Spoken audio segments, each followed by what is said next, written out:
¿Ya estás grabando? Buenas tardes.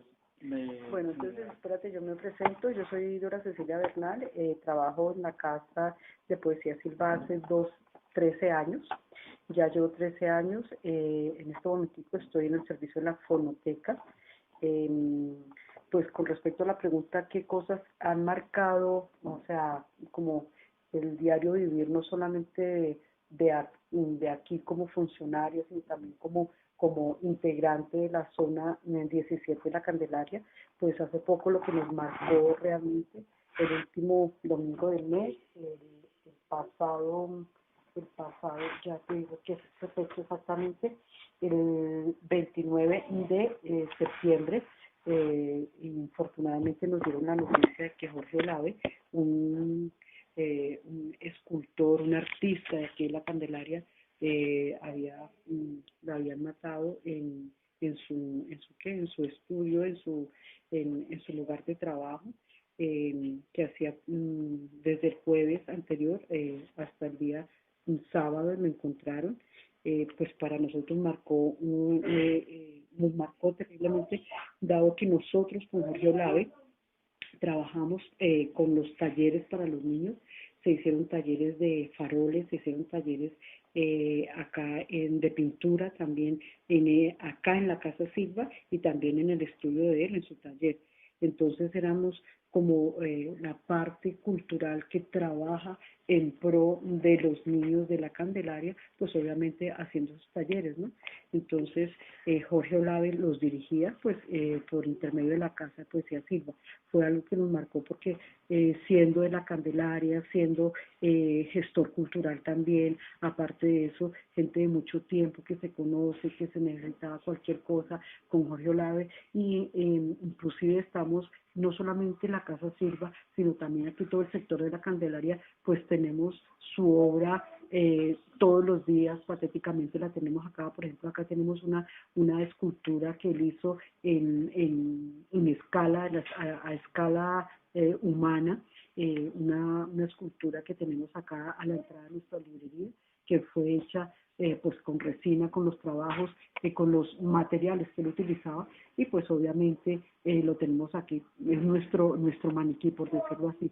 Si ustedes van a dar vuelta aquí por toda la Candelaria, por este sector, en diferentes partes, incluso en el estudio de él, en su taller, hay una figura, la figura humana a escala. Está el pescador, ¿no? Que muy curiosamente me daba cuenta, le hicieron unas alas blancas, me pareció un detalle como muy bonito pues para el artista. Al frente también hay unos señores asomados a un balcón.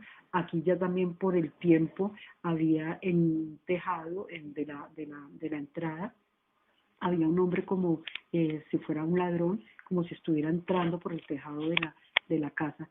Entonces, todas esas obras las podemos ver y las tenemos hoy día, ya que Jorge partió. eh, eh, yo creo que ni él tampoco esperaba esa partida. Uno sabe que tiene que partir, pero nunca piensa tal vez como de esa forma o qué momento. Pero su obra queda, la tenemos acá en la Candelaria y acá en la Casa de Poesía Silva. Sí, y un acontecimiento quizá más antiguo que... Bueno, también desafortunadamente son cosas, sí, la muerte es cosas que lo marcan a uno, que tienen que llegar en determinado momento, pero tal vez uno no las espera como de esos momentos como tan repentinos, ¿no? También en el momento de la muerte de María Mercedes Carranza, mi jefe, la poeta colombiana, la que estuvo también para hacer la nueva constitución en el 81, todas estas cosas que hacía la poeta María Mercedes Carranza, ¿no? También fue algo así, un evento también fue un jueves, un 10 de julio del año 2003, al otro día, al 11, pues llegamos, oh sorpresa, pues esperábamos obviamente el día después del evento, el día viernes, pues obviamente el día de trabajo común y corriente, y oh sorpresa cuando nos llama que María Mercedes pues había muerto. Es algo que uno queda como sin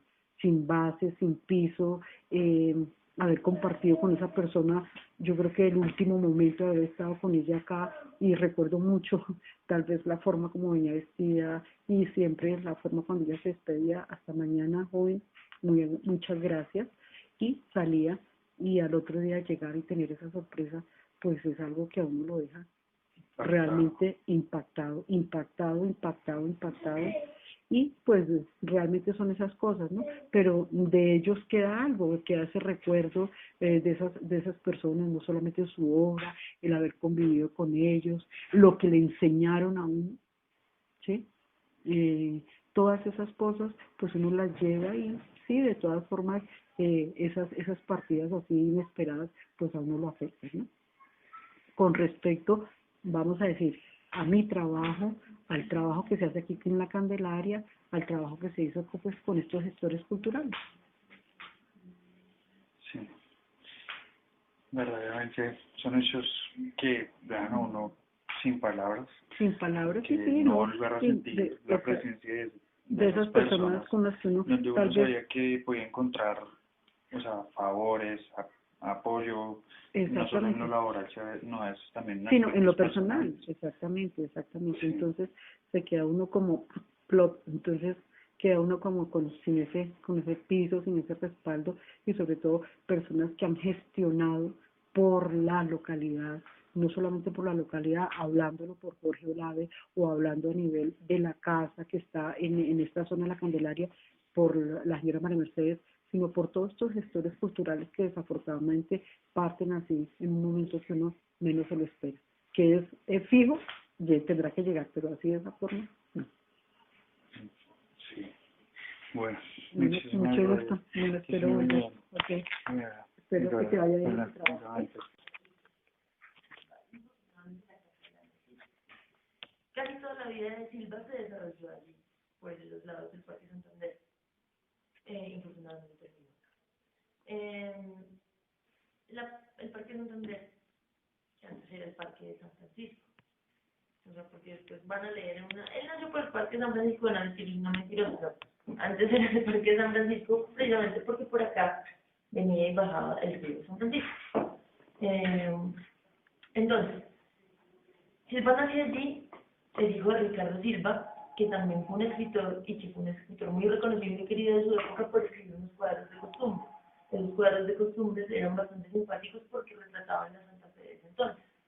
Y era un tipo, el papá de él, que era muy querido porque no solo por su escritura, sino porque él entendía muchas obras sociales, el alumbrado público, y fue uno de los que metió la mano en la creación del Banco de Bogotá, y un poco de cosas más.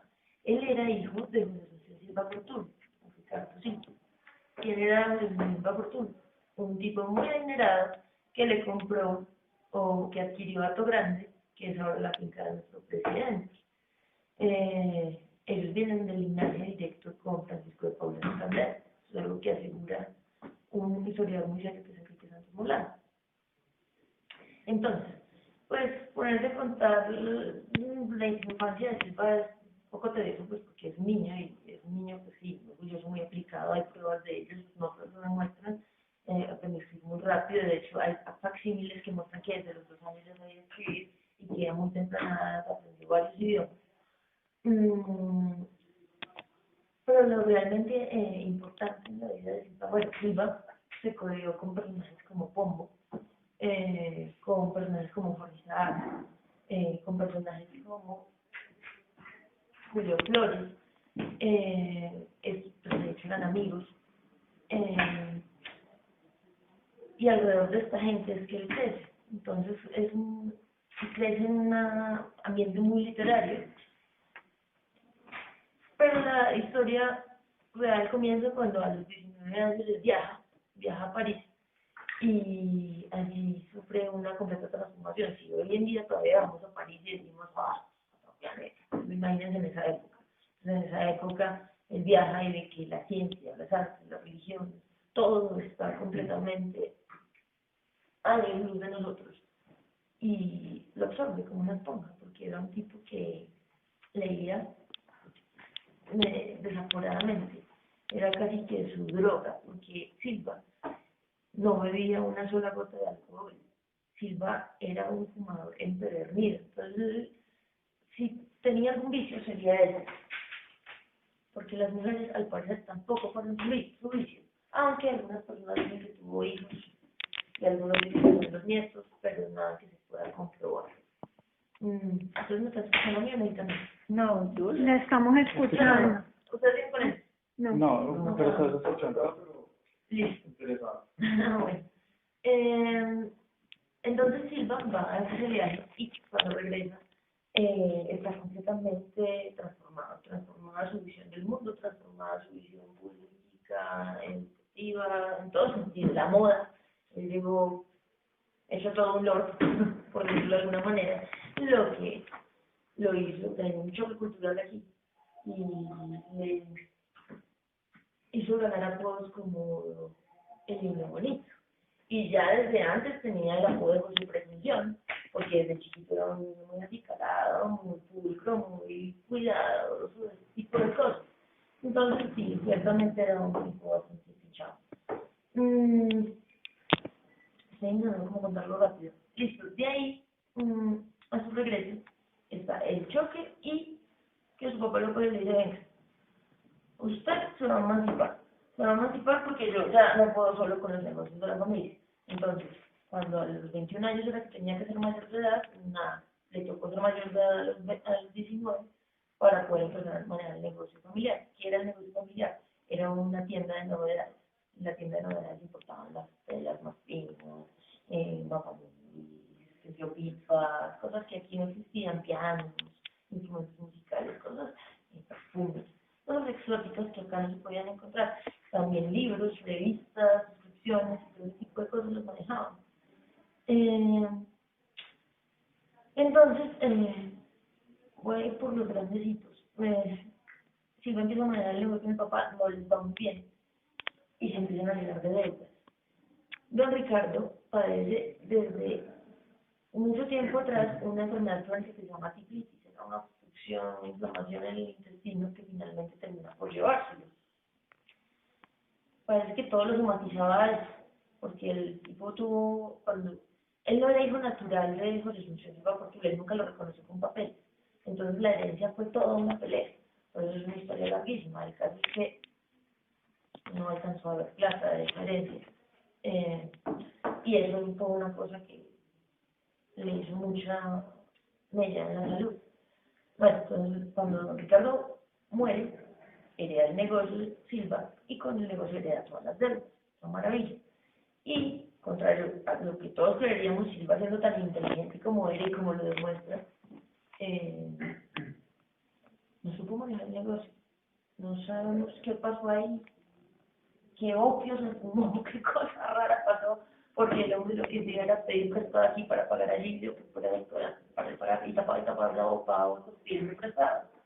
Entonces, ¿en qué terminó? En 52 procesos legales por deudas, y uno de ellos era de la abuela. Terrible. Entonces, cuando llega a ese punto, de ya no va más, pasa otro suceso por esto, que es que muere Elvira.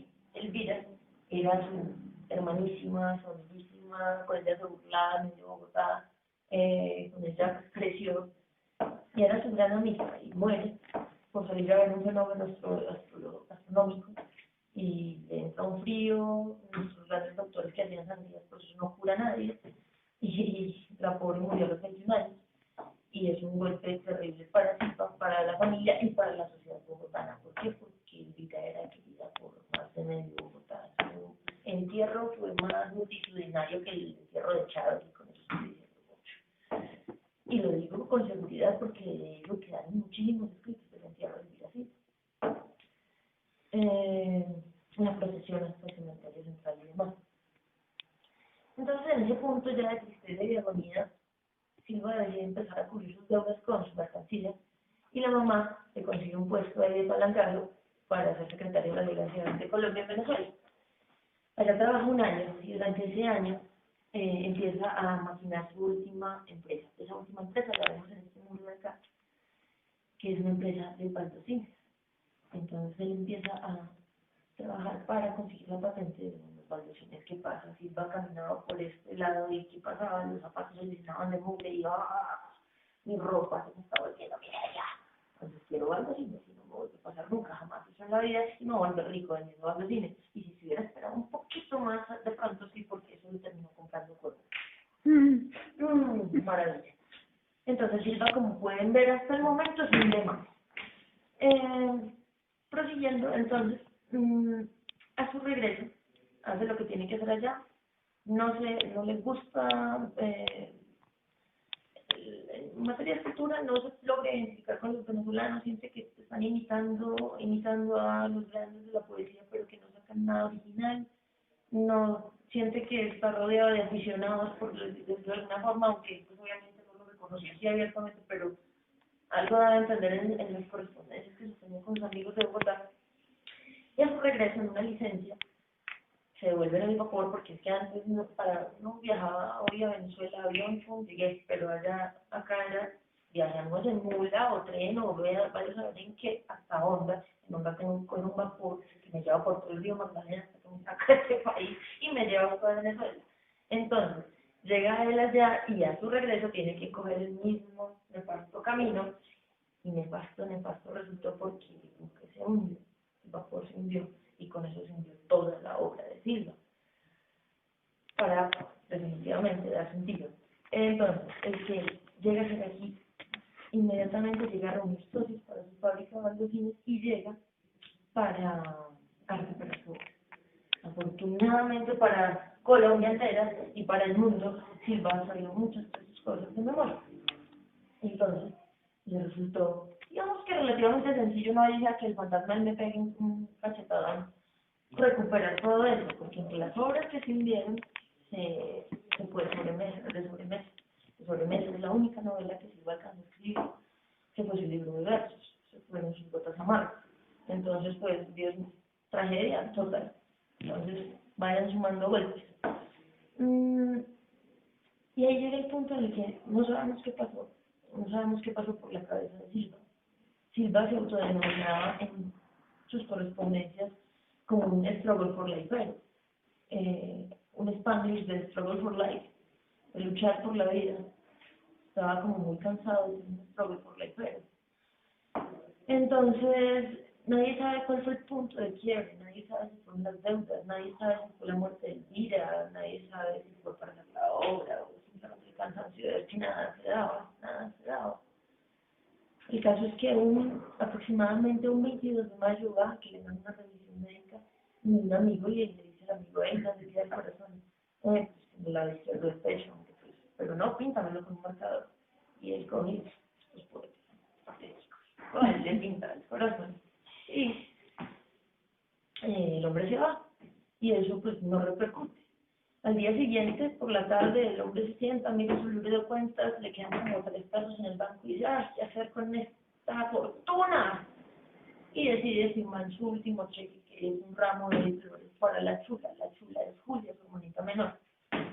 Si vamos contando los muertos, entonces ella solamente está viviendo con doña Vicenta y con Julia, que es su hermana menor, ya toda su familia está muerta. Él era así aparte de un combo de 10 hermanos, 3 de ellos murieron siendo muy niños por epidemias, por la basura, por los virus, porque acá, pues obviamente se vive de una forma muy distinta en ese entonces.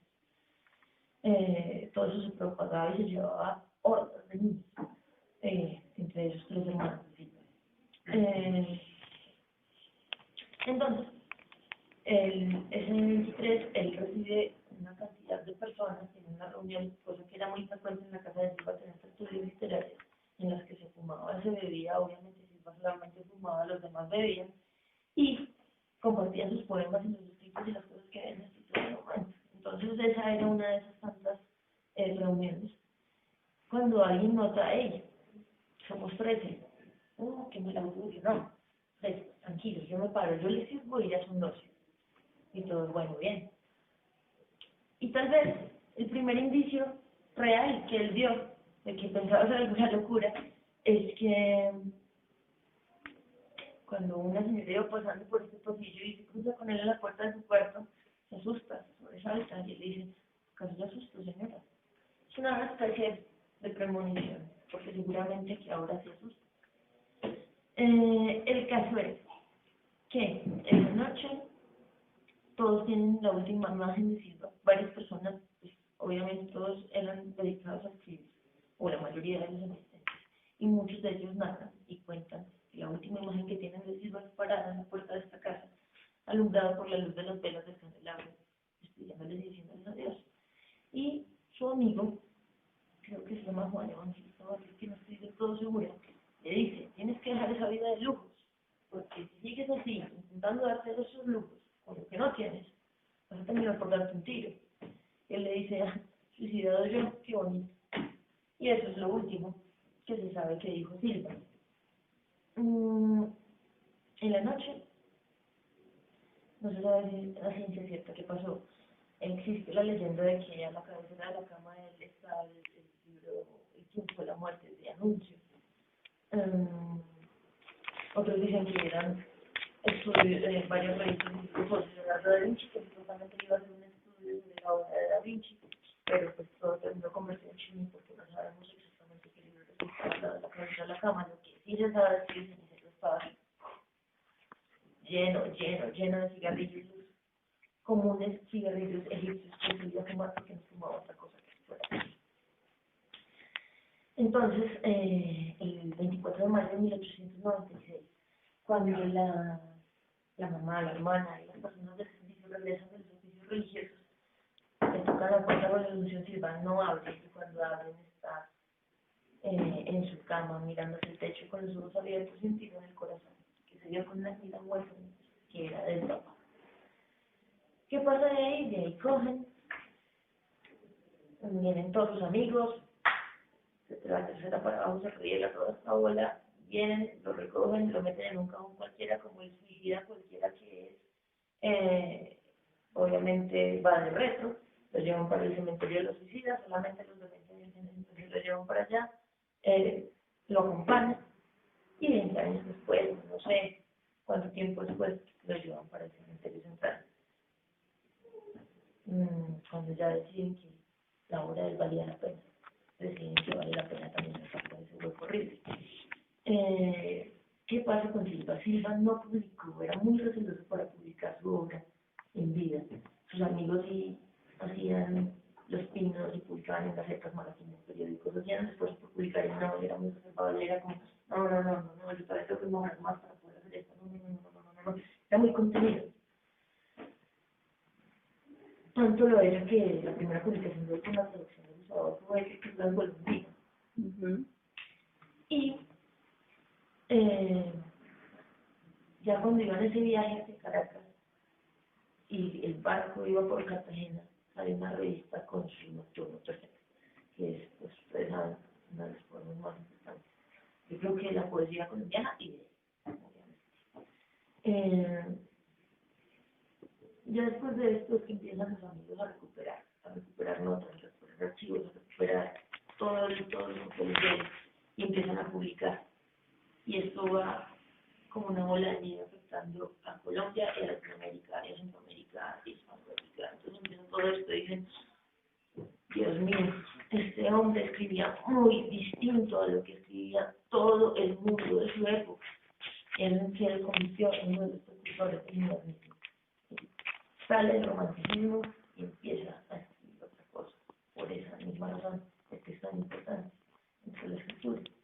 Más, sí, incluso puede ser más importante que hicimos estar en el pasado, precisamente por eso, porque rompió un paradigma. Nada, diría que eso es básicamente. Y era una sola soldada. Y es. Dicen que eso surgió de los paseos que él daba con la hermana por la finca que ellos tenían allí en Chapinero, en las afueras de la ciudad, que se llamaba Chantilly, y que cuando caminaban por un sendero, la hermana le decía, mira, cómo se proyectan nuestras sombras por la luna. La gente malintencionada ha dicho que Silva estaba enamorado de la hermana, pero la gente cercana a ellos dice que no había ninguna evidencia de eso. O sea que pues yo, la verdad, casi nunca menciono eso en la historia porque no lo veo relevante. Es que son muchas las personas que escribieron sobre Silva y ninguno dice que hubiese visto alguna intención o alguna actitud extraña entre ellos, o sea que para qué mencionarlo, esos chismes. tampoco es de asegurar que él haya tenido hijos, y mucha gente dice que sí. Silva es un personaje y nos dejó con muchos misterios. Santos Molano, que es un historiador bastante serio, y el que ha publicado la biografía más suculenta de Silva, sostiene que a lo mataron. Sostiene que en esa época en la que Silva vivió, se dio la transición de el oro al papel moneda. Y precisamente como estaba tan nuevo este asunto del papel moneda, muchos colombianos dieron la oportunidad. Y Silva al parecer se dio cuenta de alguien que estaba haciendo una especie de chanchur con el papel moneda. Y dicen que lo retiraron de la casa por el patio trasero, que en ese entonces era donde está la librería de en Caballería. Que lo sacaron por ahí, se lo llevaron a su fábrica de baldocines y que allí se dieron un tiro. No sé Santos Molano cómo quiere equiparar eso con justo la marca del corazón, pues el marcador que les conté, pero eso es lo que dice Santos Molano que pasó. Los biógrafos son complicados. Fernando Vallejo dice que no se mató en el cuarto, dice que se mató en ese, porque no tenía ningún sentido que él se matara en el cuarto que quedaba al lado del comedor, ni que él viviera en el cuarto que quedaba al lado del comedor, siendo él en la casa. Entonces, pues bueno, es cuestión de uno elegir qué creer y qué no creer. Pero sí, básicamente eso es la historia de eso dicen, pero lo que pasa es que los de Asunción Silva, antes que nada,